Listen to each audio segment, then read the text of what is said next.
Hey guys, we are a different one today. This is Luton Test Centre, and haven't been here for a while.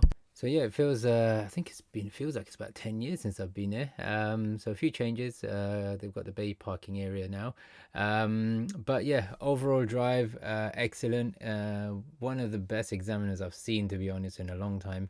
Elderly gentleman, really nice, well spoken, and just friendly overall as well.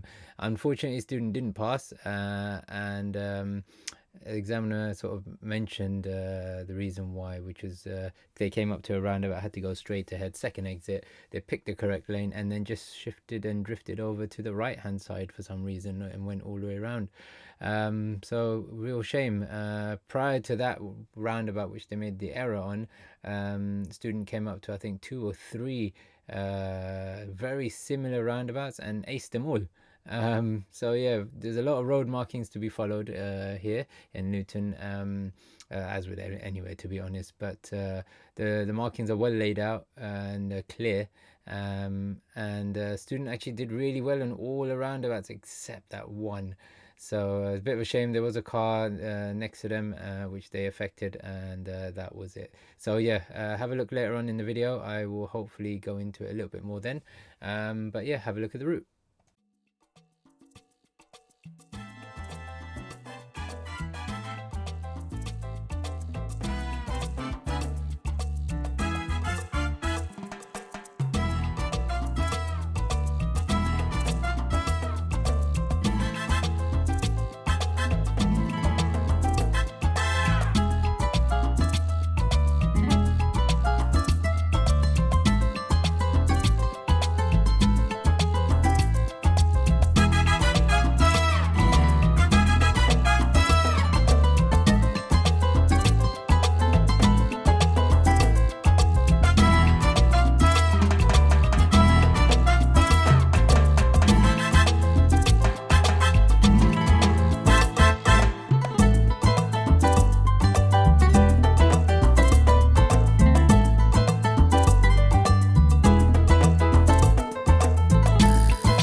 Okay, guys, we're coming up to the first roundabout, really, and the student's been asked to go straight ahead, second exit. Sometimes they might say follow other routes, as you can see, or A505. So if you just rewind it a little bit back and pause it, you can see the A505, and it's a straight ahead, second exit. So student starts in the correct lane on the left-hand side. There's no road markings on this particular one. They go when it's safe to go. They stay on the left hand side shortly, you'll see, and followed it perfectly around. So if you notice now, they tuck the car into the left hand lane. Van goes past them perfectly on the other side.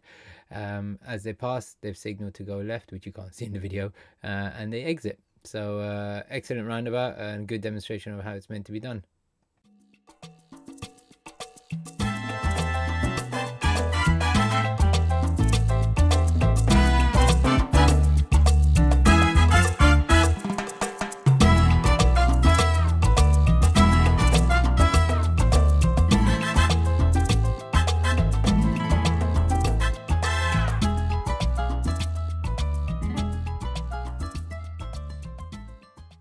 Okay, we're going to come to another roundabout. You'll see a sign coming up, and signs on the ground soon continue Bedford Town. Okay, so they're going to be asked to be following Bedford or Bedford Town, and it's a straight ahead second exit. Students in the correct lane, approaches perfectly, and it's traffic light controlled, so a lot easier. And then you're going to see shortly that as it goes green, student pretty much follows the correct lane, sticks to the left hand side perfectly, and then you've got to navigate here into the middle lane. So have a look here, straight into the middle. So that's your first exit gone. It says signs on the ground for Bedford, and then they're sticking to the lane. As you can tell, the student actually is doing really well, acing these roundabouts. The lanes are spot on, and then following sign for Bedford on the ground, which is a shame when you see the next, well, not the next one, but a few roundabouts later on, where they actually made the error. So but yeah, that's how you do that roundabout.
There's going to be a small mini roundabout coming up in which you're going to go straight ahead, second exit. There's no road markings on the ground, so you can use either the left or the right. Sometimes examiners sort of give you a little advice and say, oh, you can use the right here, or etc., if it's going to be a bit easier. But student stays in the lane, doesn't drift over to the left suddenly or anything like that, and calmly from towards the right, from the right hand sort of side, leaves the roundabout. So that was actually really nicely done, despite starting on the right hand side.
Okay, so we're going to come up to a sort of medium sort of size roundabout, and they're going to be going straight ahead, second exit. There is a signboard on the left, a bit difficult to read sometimes, but you'll see the markings on the ground to go straight ahead.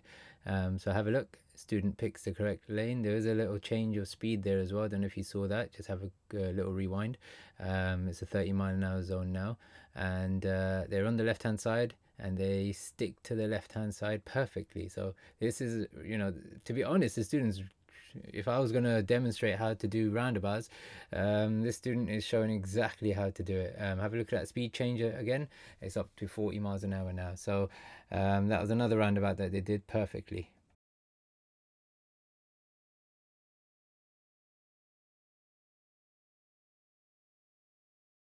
Okay, we're going to come up to another roundabout.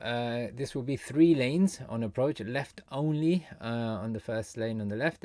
Middle one is straight only, and then the right one is a straight or right turn. So a few options there. Students going to be asked to go straight ahead, second exit. You'll see a signboard on the left coming up, and as they approach nicely. Come up to it into the middle lane, which is great, and then as they get onto it shortly, they'll go in, and it feels like they go over a little bit. Maybe you can see that in the camera, or in the video I should say, but they should be a little bit more to the left hand side, and then but they stick to the left towards the end now, which is really important, instead of middling it, and then they leave calmly over here. So again, a bit more, as you can see, just shifted over a little bit to the left, which is perfect. So yeah, quite well done at that one, and then hopefully we're off to the next roundabout.